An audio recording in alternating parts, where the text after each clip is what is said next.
Hey folks, Jordan Local Survival. So sorry about the delay in putting up these videos, guys. Just personal life got hectic. You guys know, especially older viewers know that personal life comes before YouTube. So that being said, guys, I'm going to try to upload 2 videos this week to kind of apologize. Possibly 3, hopefully 3, but I'm going camping with my in-laws uh, later on this week, so my days off are kind of shot, unfortunately. Also, speaking of in-laws, I also learned that some kind of check out my channel here and there, so I got to be more on my best behavior, apparently. But whatever. Point being is, guys, let's get into this whole thing. If you're new here, please like, share, subscribe, comment down below, all that fun stuff, guys. And if you're new, go back to the beginning of this playlist. It will tell you everything you need to know about what's going on in this, guys.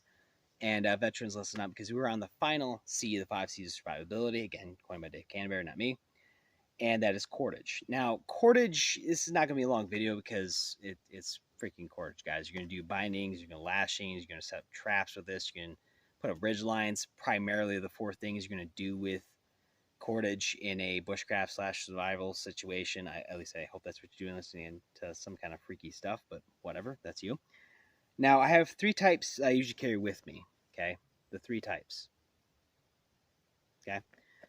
Now, I'm going to start with jute twine because it is the least tensile strength of the whole mixture down here. I do carry a whole roll with me. I used to just carry like a small hank of it, but I'm like, you know what? I really like the fact that I can take this and I can render this down, and I already have flash tinder.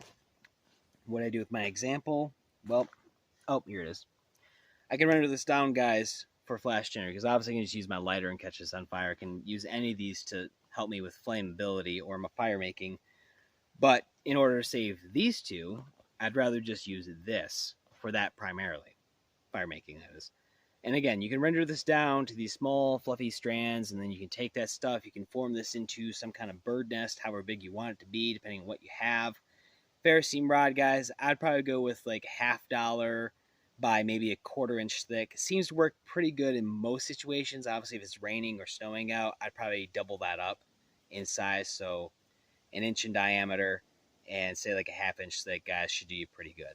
Now, if you're not throwing sparks, again, from ferrocene rod to flint and steel to magnesium bar, whatever it's going to be, guys, say you don't have that, but you have, say, a magnifying glass or some glasses work with this technique, others don't. Depends on how thick your glasses are. If you're blind like my wife, then, you know, I can probably light the ground on fire with her glasses. Love you, sweetie.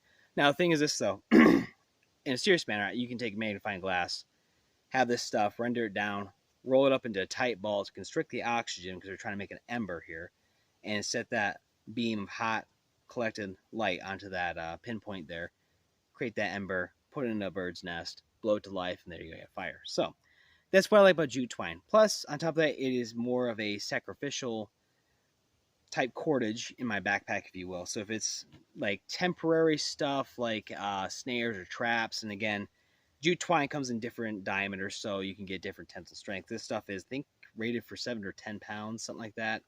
Works okay. It will work for fishing as well, and all that fun stuff. Is it weather resistant? It's probably the least weather resistant cordage I carry, but I do know that, and I want you guys to know that as well. So it's not all encompassing great, but there are some great aspects to jute twine. Along with that, it's everywhere. It's plentiful still. It's freaking cheap still. So, hey, you know what? Take what you can get. Now, moving on to the middleman, as I like to say, is the paracord, quote unquote paracord. Really, this is falsified paracord. It's really not paracord. You can buy this from big box stores. Everybody knows this, guys. If you actually pay attention to the tag, though, it's not rated for 550 pounds. Therefore, it's not actually 550 cord. It's actually some cheap knockoff, essentially, but the safe working limit for this is 110 pounds. Now, how weak is that? Well, for example, I was out walking my dog out in state land, and I made a little leash out of 550 cord for her, tied her to a tree because I was taking a leak and I don't want her by me. Now, the thing is this, though, I tied her up. I was like maybe 10 feet away from her, whatever. She seen a squirrel, booked it, snapped the rope, and away she went. So that was a little scary for a hot second, but calling her name a couple times, she came right back. So love my dog. Now, this stuff, though, it works great for bindings, lashings, snares, whatever you want it to do, guys, you can do with it. Minus climbing. I don't really trust this to climb on it. Because, well, I'm fat, weigh like 210 pounds. But the thing is this, though, it will do the majority of the work you need it to do for you. Now, Is it weather resistant? I would probably put this in the middle. Like I said, it's the middleman, because it does have the outer sheath that's nylon, so it is somewhat moisture resistant, but also is somewhat UV resistant. At least the inner strands are somewhat protected. Now, that being said, when you start throwing bowl-on knots into it, or slip knots, or whatever you're doing with that, you got to keep in mind your cordage is going to lose approximately 50% of the tensile strength you have in it. So if you say you had 100-pound tensile strength, tied a knot in it, 50% of that, as we all know, is going to be roughly 50 pounds. So what that is in kilograms, I don't know. I'm not from Europe. My thing is this, though, guys. It does okay. Like that wiki up where we did a few videos back in last year or so, last winter, guys, that was actually held up by 550 cord, or this fake paracord, I should say. And every time I went out there before I did the video, I would actually hang onto the poles and kind of swing back and forth. And I hear creaking and growing, but I didn't hear anything break, not until the spring. And mind you, that stuff's been exposed to freeze-thaw conditions, winds, sun, all stuff like that, guys. So for roughly 6 months, it did pretty good. So keep that in mind. Don't lose whole heart if that's all you have available. This will work for you, especially in a get-home situation or a bug-out situation.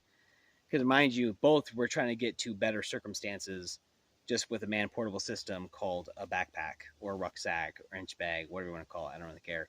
You're just taking your sack full of goodies like Santa Claus and trying to get to the next location. Now, what I'm switching to, and call me late to the party here, but is Mariner's Line, Bank Line, whatever you guys want to call it. Now, you can get this untarred, like this one is, or you can get it tarred. Personally, I would prefer to see people get tarred Bank Line, just for the fact that the tar on there, it's usually a thin layer of tar in there, and it's imbued into the, I guess, cordage, if you will, because I can't remember exactly what it's made out of. I think it's some type of nylon. And what that means is that it's now going to be more moisture resistant and UV resistant than, say, the jute twine and the paracord itself, meaning it's going to be stronger. Now, along with that, again, 110 working load here for how thick this is compared to how thick this is. Hopefully you guys can see that. Okay, this is 360 pounds tensile strength, meaning I can use this to climb up a tree if I had to. Now, granted, again, the knot factor, so maybe not, don't really know. But I would trust this a lot more to pull my fat butt up a tree than I would this stuff. So, that being said, too, you can get the Mariner's Line or the Bank Line in different diameters. You can get it in number 10, number 12, number 36, and I believe a few others in between there, or a little bit after number 36 as well.